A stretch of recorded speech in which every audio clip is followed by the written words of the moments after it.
அனைத்து நண்பர்களுக்கு வணக்கம். இந்த வீடியோவில் எதை பற்றி நம்ம பார்க்க போகிறோன்னா, நீங்கள் அனைவரும் எதிர்பார்த்து கொண்டிருக்கும் 10ஆம் வகுப்புக்கான மார்க் லிஸ்ட் எப்படி நம்ம டெவலப் பண்ணுறது, அதே போல் 12ஆம் வகுப்புடைய மார்க் லிஸ்ட் கூட பார்த்திங்கன்னா நம்ம டெவலப் பண்ணிக்கலாம். இதுக்கான ஒரு லிங்க் டிஸ்கிரிப்ஷன் கீழே கொடுத்துருக்கேன். உங்களுடைய நண்பர்கள் அனைவருக்கும் பார்த்திங்கன்னா ஷேர் பண்ணுங்கள்.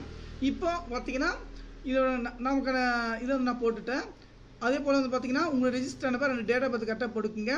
இங்கே பார்த்திங்கன்னா நம்ம சர்ச் பண்ண ஓகேங்களா, சர்ச் பட்டனோட பார்த்திங்கன்னா டெவலப் ப்ரொஃபஷனல் மார்க் லிஸ்ட்னு வந்துடுச்சு. நமக்கு இந்த மாதிரி ஓப்பன் ஆகும். கரெக்டாக பார்த்திங்கன்னா ஃபஸ்ட்டு இந்த மாதிரி இருக்கும். உங்கள் ரெஜிஸ்டர் போட்டுக்குங்க. அதுக்கப்புறம் பார்த்திங்கன்னா இயர், நீங்கள் எந்த வருஷம் பிறந்திருக்கீங்க 2009, அது போல் மந்த்து மைனஸ் பண்ண ஓகேங்களா, 2009 / ஓகே போட்டுட்டு மந்த்து போட்டுட்டு டேட் போடுங்க ஓகேல. இயர் போட்டுட்டு தான் மந்த்துன்னு பார்த்தீங்கன்னா ஜனவரி 12 மாதத்தில் எந்த மாதத்தில் நீங்கள் பிறந்தீங்க. அதே போல் உங்களுடைய டேட்டா போட்டு சர்ச் கேப்சா போட்டு 22 ஒரு நாள் எவ்வளோ கூட்டிக்கங்க ஓகேங்களா, 26 அப்படின்னு போட்டு நம்ம சர்ச் பண்ணது வரும்.